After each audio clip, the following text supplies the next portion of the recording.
orang jambret yang menyasar tamu asing akhirnya berhasil dibekuk jajaran Polsek Sukawati.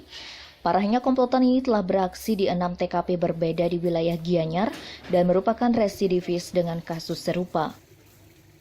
Berdasarkan informasi yang dihimpun di lapangan, pengungkapan kasus pencurian dengan kekerasan bermula ketika pihaknya menerima laporan WNA asal Rusia, Elena Vladimiora, yang menjadi korban penjamretan di Jalan Singepadu, Gianyar pada Selasa 15 Mei 2021 lalu. Saat itu korban yang berboncengan sepeda motor dengan pacarnya tiba-tiba dipepet oleh 2 orang yang juga berboncengan sepeda motor Yamaha NMAX berwarna hitam. Tanpa disangka, HP yang dibawa korban langsung dirampas oleh orang tersebut. Karena korban berusaha mempertahankan HP miliknya, maka korban dan pelaku pun terjatuh. Kapolsek Sukawati AKP Imadi Aryawan yang ditemui Rabu 23 Juni menjelaskan, setelah diamankan ke Mapolsek Sukawati, diketahui identitas pelaku bernama Iketut Tommy Pastikejaya 19 tahun, alamat Banjar Kendal, Desa Songan B, Kecamatan Kintamani Bangli dan tinggal di wilayah Monang Manin, Denpasar. Pelaku kemudian diinterogasi dan mengaku jika aksi penjambretan itu ia lakukan bersama rekannya yang bernama Iwayan Mupu, 19 tahun yang juga satu kampung dengan dirinya. Setelah mengantongi identitas pelaku yang kabur pada hari Selasa 15 Juni 2021, tim Opsnal Polsek Sukawati pun berhasil menangkap pelaku. Setelah diinterogasi, kedua pelaku mengakui bahwa telah melakukan penjambretan di 14 TKP berbeda. Parahnya lagi, kedua tersangka merupakan residivis dengan kasus serupa. Terima kasih, selamat pagi. Hari ini kita rilis kasus penjambretan terjadi di Sukawati. Yang pertama, kita telah mengamankan 2 tersangka. Itu inisialnya WM dan dari satu adalah KT. Beliau ini lokal boy.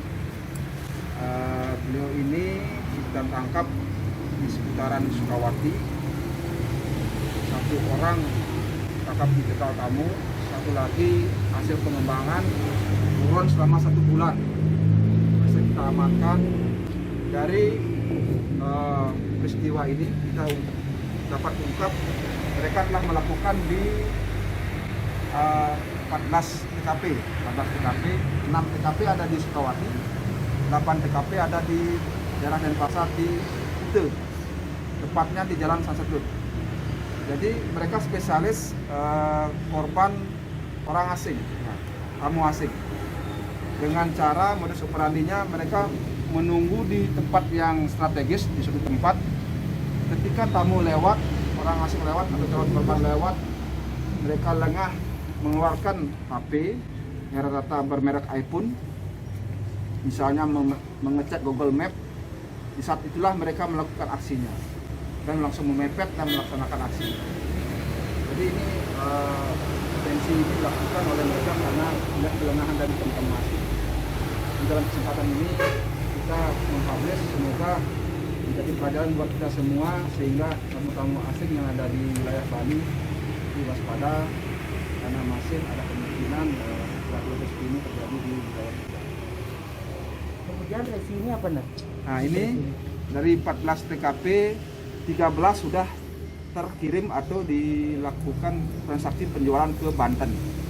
Ini bukti-bukti pengiriman 13 unit HP tersebut yang terpusat pada 1 nama yang ada di Banten. Sampai saat ini kita masih koordinasi di Banten untuk bisa mengungkap dan mencari tahu keberadaan saudara ini, saudara YB, YF.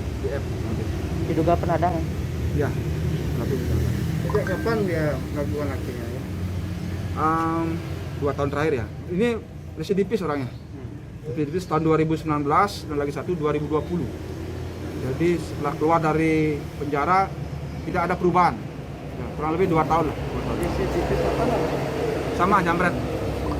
Kita jambret. Dan uangnya itu dipakai apa nak? Nah, dari pengakuan mereka senang judi online. Dan sisanya untuk sehari-hari. Dan ini kan itu bisa tawanan. Apa? Masih belum dapat. Ya, ada saja kan, walaupun sepi kita masih bisa melihat di jalan ada tamu yang lewat yang rekreasi di Bali karena mereka tidak tahu arah, mereka buka Google Map. Ada 14 TKP dalam waktu berapa lama? Ya, kurang lebih kita lihat 2 tahun ini ya. 3 bulan terakhir lah. 3 bulan ya. terakhir ada 14 TKP berarti. Ya, 3 bulan terakhir. Ancamannya Itu kita kenakan dugaan pasal 365 KUHP maksimal 12 tahun. Tim Bali Express melaporkan.